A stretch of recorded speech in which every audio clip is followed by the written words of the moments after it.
A continuación, la corrupción.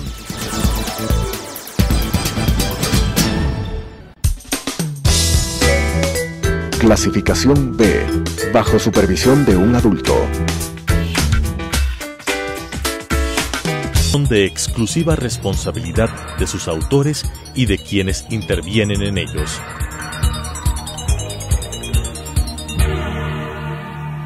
Telesucesos, Canal 29, UHF presenta La Corrupción. La corrupción es una asociación para delinquir entre corruptor y corruptos. ¿Podemos seguir siendo complacientes frente a este flagelo? Con la conducción de Freddy Bravo. La corrupción. ¿Qué tal, amigos? Qué gusto estar con ustedes. Hay tres temas que están en el día a día, que con la dinámica que es posible por la tecnología y por lo que eso significa en entender, enterarnos, relacionar cosas, escuchar a los actores, es decir, estar más o menos en la onda del día a día. Hace pocos minutos vimos a través de las redes sociales una noticia que se originaba en México y dice: el presidente Andrés Manuel López Obrador ha dicho en un discurso en el Zócalo, sitio emblemático para las concentraciones políticas, para las luchas internas, democráticas, etc. Pero hoy sirvió el Zócalo como escenario para que diga el señor López Obrador algo que, según él, sus biógrafos y sus asesores dirán que era la noticia, que era la novedad. ¿Y saben qué dijo? Lo de Bolivia fue un golpe de Estado. Lo declaró víctima al señor Evo Morales. Eso es lo fundamental que quería recalcar. Dice: Evo Morales es víctima de un golpe de Estado. Yo les invito, estimadas amigas, estimados amigos, yo les invito para que de alguna manera intentemos una reflexión. ¿Golpe de Estado a Evo? ¿De quién? ¿De quién? Porque como en ese país y en otros, y en otras épocas se dieron golpes, el golpista, el ideólogo, el autor intelectual terminaba en el poder, pues, para comenzar. Segundo, los militares dieron un golpe de Estado. Está procesado aquel militar que dijo, era el jefe, el máximo jefe de las milicias bolivianas, que insinuó en forma, por supuesto, pues absurda, torpe, impertinente, de que el presidente debería dar un paso al costado. No, eso no les está, bajo ningún concepto, no les está permitido a gente uniformada en una democracia. Ah, no, pues en el Ecuador vivimos, le quitamos el respaldo al presidente de la República y se dan el lujo de pararse en las gradas a dar la noticia. No, ese no es papel, no es papel de Fuerzas Armadas. Y claro, como suelen hacer una especie de interpretación antojadiza, dice: no representamos al gobierno, representamos al pueblo. No es así, no es así. El primer representante del pueblo es un mandatario, no hay nada que hacer, ahí no hay discusión, no, eso no hay duda, porque a nosotros en el Ecuador eso nos causó problemas. Y cuando debieron no, tampoco voy a caer en un error con tal de estar en contra de él, no, tampoco es así. No, lo que quería decir es que frente a acontecimientos inimaginables en el Ecuador, no sean un término, a eso me quiero referir, pero un término, ni pío, frente a un atraco monumental evidente, frente a la extorsión a empresarios que además unos consentían la extorsión, pues, y lo que ya no sería extorsión, porque claro, todos vivimos bien. Entonces, quiero nuevamente referirme al tema de México. El presidente López Obrador dice que Evo Morales ha sido una víctima. No creo que ha leído un periódico López Obrador. Más allá de esas ruedas de prensa que suele hacer cada que algo tiene que decir, y no se sabe si lo dice o no lo dice, o el estado en el que se encuentra, porque como que comienza a divagar ahí con su acento y sus puntuaciones pronunciadas más allá de lo normal. No se ha enterado, digo, de que el señor Evo Morales se burló de la voluntad popular. La Constitución boliviana le prohibía una reelección adicional. Resulta que el señor Evo Morales, asistido de su vicepresidente, tan asistido que hoy se asisten en el exilio y están juntos, no sé si vivan en la misma residencia, no conozco, pero debe ser aburrido estar en la misma residencia, lamentándose y consolándose, debe ser muy aburrido, a no ser de que se trate de seres extraños. Pero lo que quiero decir es lo siguiente: ¿se ha enterado el señor Manuel López Obrador de que la Constitución boliviana prohibía un tercer mandato, un cuarto mandato en este caso? Sí, porque el primer mandato siempre ellos lo ubicaban como que eso venía de la estratosfera. Lo mismo ocurrió aquí, pues. Era a partir del primero de los primeros, es decir, de los que ellos manejaron y de los que ellos manipularon en las funciones electorales, porque lo manipularon siempre. Ahí está, pues, la prueba hoy. El señor Almagro no le quedó otra alternativa que decirle al mundo que hicieron un fraude en Bolivia. Lo que no pudo decir en su momento de los golpes de Estado y de los fraudes de Correa Insulza. Insulza fue un alcahuete, pues, impresentable. Entonces, ¿a qué me quiero referir? Si estaba prohibido por la Constitución, porque de no estarlo, ¿por qué hizo el referéndum? Pues hizo el referéndum porque, según él, el pueblo mayoritariamente iba a votar porque sí le abría las puertas de par en par para una nueva reelección. Dice además el señor Manuel López Obrador de que Evo Morales representa la dignidad de un pueblo en el que la mayoría de sus habitantes es indígena. A ver, ¿cómo es pues que si la mayoría, dicen que son alrededor del 60-65%, ¿cómo es que si son la mayoría, él representa solo a ellos? Siendo así, entonces no habría poder humano ni proceso electoral que corra el más mínimo riesgo. Ya veremos en el futuro,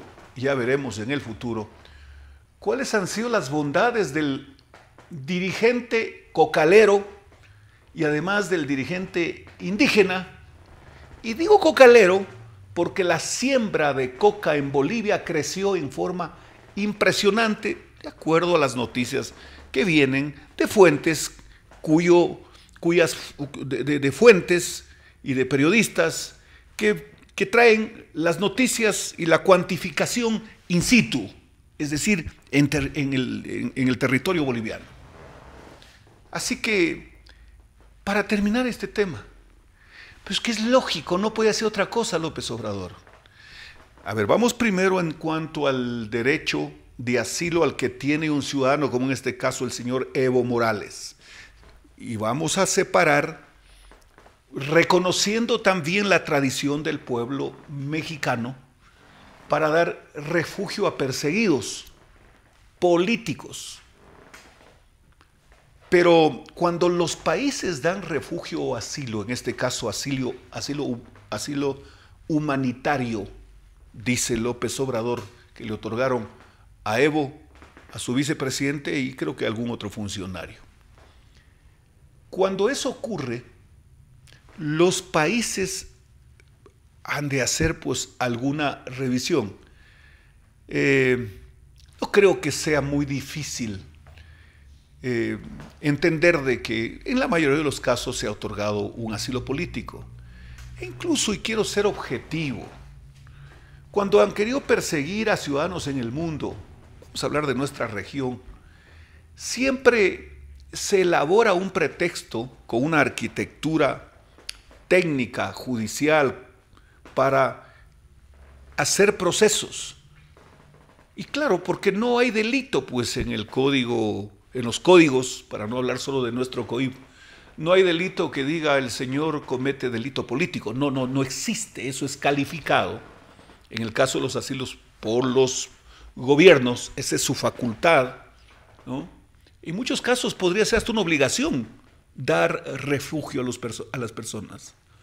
Segundo, cuando en los países procesan a un funcionario de ese nivel, dígase mandatario, es obvio que la función legislativa tiene la obligación y el derecho de analizar de acuerdo a sus constituciones y levantar la inmunidad del funcionario.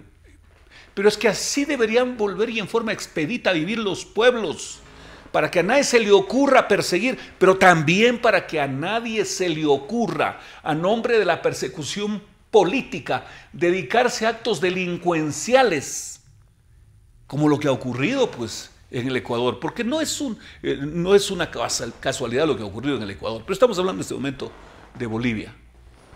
Y desde luego, pues los sujetos ecuatorianos que vayan a pedir asilo, de alguna manera tendrán que mostrar un expediente, pues, si realmente son perseguidos políticos. Usted recuerda que un funcionario que está hoy en México, ahí de pasapapeles de Patiño, que a él ya le han dado asilo político, dijo que como director ejecutivo de Alianza País le preguntaron si conocía al señor Concienciado Santos y claro, hecho el sapo, dijo, no, yo lo que conozco los brasileños es a Neymar. Vaya, por favor. Ya lo he repetido, que ojalá esta sea la última que me refiera al sujeto y al caso. No era de esperarse otra cosa que el señor López Obrador diga, yo le he dado refugio porque fue un golpe de Estado. No piensa lo mismo los organismos internacionales, dígase la OEA, dígase la ONU, pero bueno, ya lo dijo. Solo una cosa, quiero invitarlos, amigos. Si a alguien se le ocurre hacer una panadería de 20 quintales de harina, es decir, el equivalente en pan, pues las unidades de pan, las libras de pan o como se lo quiera distribuir, siempre va a ser dependiendo de cuál va a ser su mercado.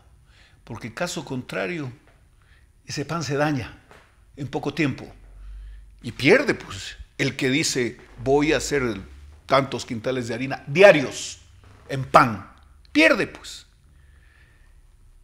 Si es que creció el cultivo de coca en Bolivia, ¿quién fue su consumidor? ¿O a quién proveyeron para procesar? ¿A quién proveyeron? Esa es una pregunta que el mundo, algún rato, digo el mundo porque hoy con un aparato de estos puedo saber qué es lo que está ocurriendo en este momento en Tokio, ¿no es cierto? Ese es el punto.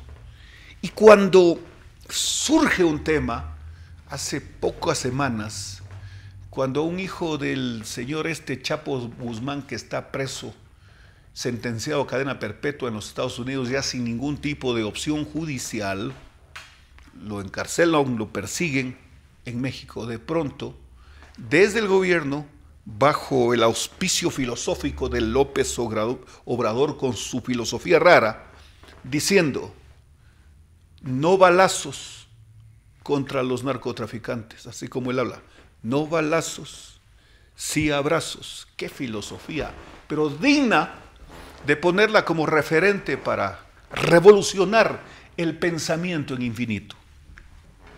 Solo a eso quería referirme. sobre el tema de las declaraciones del señor López Obrador ante una multitud en el Zócalo.